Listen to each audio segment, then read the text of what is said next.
92, Tape 3, Museum of Jewish Heritage, Video History Project. My name is Naomi Rappaport, and I am speaking to Zygmunt Litwok.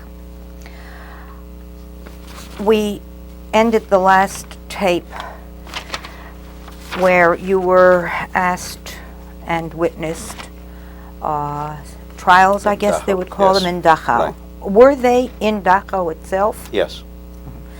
Tell us a little more about it, about what happened when you saw all of these Germans who were slitting their stomachs and throats. At first, we felt very good that we had a selected few that will be able to put away some of those that killed a lot of our people.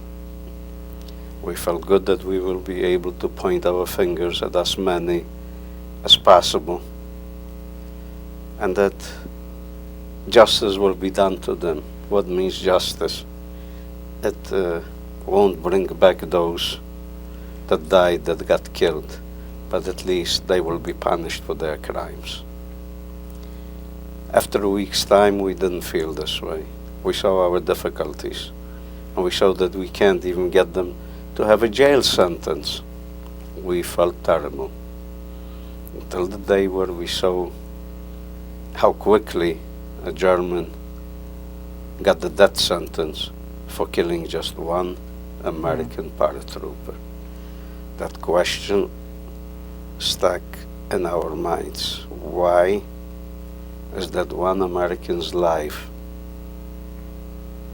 so much more important than the millions of lives or the millions of people that got killed, and we can't bring the guilty to justice? Were they ever brought to justice, these? We managed, like I explained before, we managed to get them back on the stand, and we accused them again, and we tried to get as many as possible connected to any camp that was at that time on the Polish territory. And how'd you do or that? on the Russian territory. Our memory was very vivid at that time. We knew where they were. We knew in which camp we were. We knew the connections. Nobody else could do what we could at that point, unless it was, of course, other people than us that went through the camp. When we got them there, we felt a little better. We felt that we at least managed to solve something, as against the previous week where we were completely disappointed.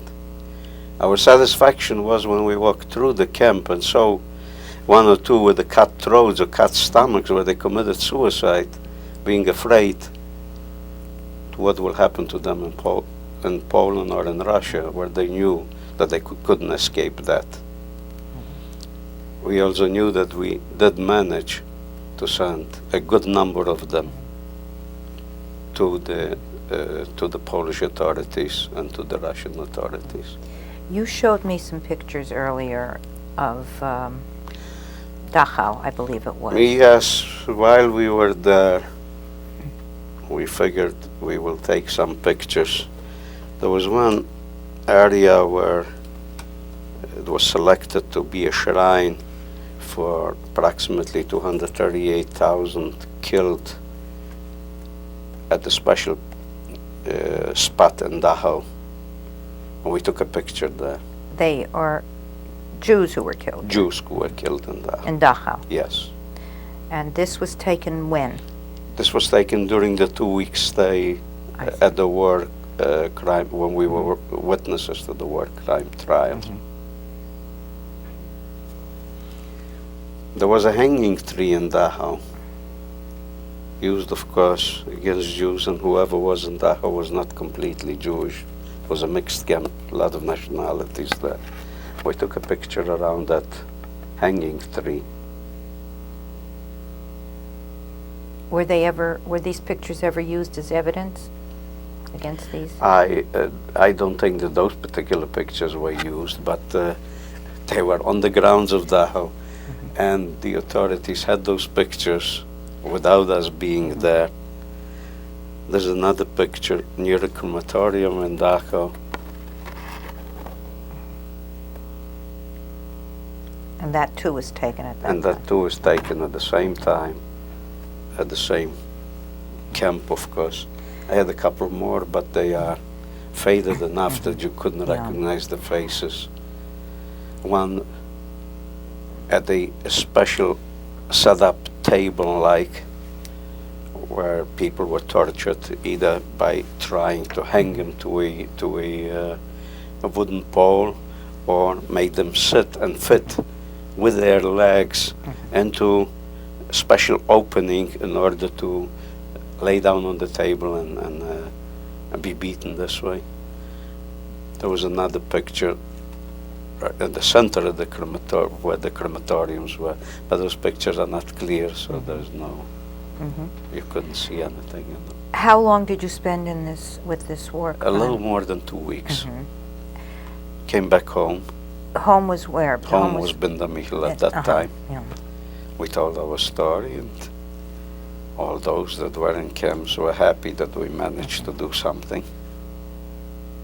We were still disappointed that we didn't do more, but glad on the other hand that we accomplished something. I have a few more questions. I'm going to go back a little Sure. bit. When did you, when and where did you get together with your parents and your sister? My parents came to Wałbrzych, which was called Waldenburg at that time, on their way from Russia. We knew when they arrived that we were in correspondence with them since that time. They were there for a few months. Then they came to Bindamichel, to the same camp. They, of course, stayed with us in our apartment until we left, and we left ahead of them, because since they came, the family started on their papers much later, my aunt, my mother's sister. So we came ahead of my parents and my sister here by at least a year. We came in May of 1949. My parents came the following year. How did they manage to survive in Russia? Where in Russia were they? Under Siberia, under a very difficult time. Not being properly dressed. My father was a night watchman for some kind of a place there, which I don't exactly know what, but it had to do something with food, where they were afraid of robberies. My mother had some other work that and at night she was afraid my father shouldn't stay alone, so many times she went and kept him company there. My sister had to work, of course, for them. Very little clothes. They were freezing. They had a little apartment which was never comfortable enough, was not warm enough or not cold enough. The only thing that they had is they never had a German uniform next to them with a gun, where they should know that any time when he wants to, they could be dead, they could be killed. I had asked Genya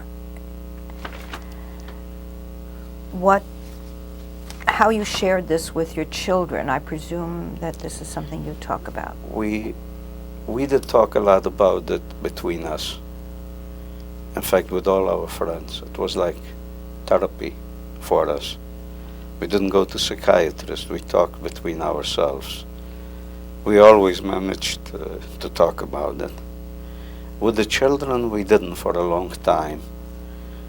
If I recall correctly, first time we went into a long discussion is when they showed the picture, Exodus. the Exodus picture, and the children watched it, and they started to ask a few questions. We answered, and they asked more, and we answered, and we were glad. And we were glad at that point that they asking more, because we did realize that our children should know, and they should know as much as possible about it.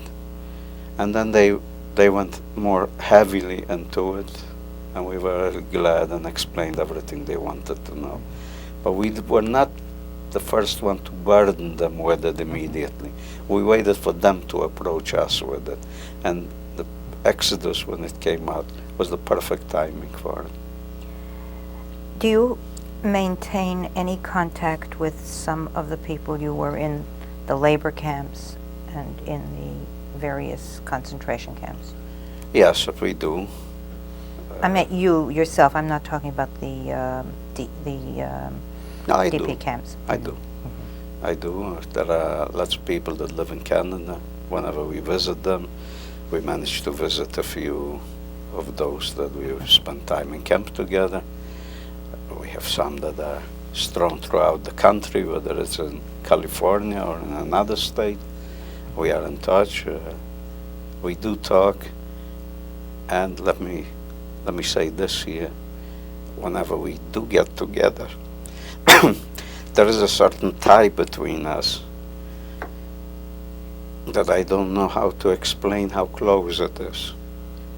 That even family is not closer than these people that we spend time together in camps during the war and after the war.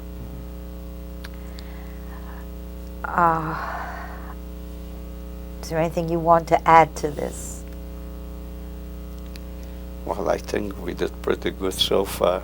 For me to add and elaborate on some things, with the number of camps that I was, and the experiences that I went through, the 2 or 3 hours could probably run into 2 or 3 weeks. I don't think we have that much time to go into all those details. I thank you very kindly. I think very kind of you to take the time to be here. Thank you. It's nice of you to invite us.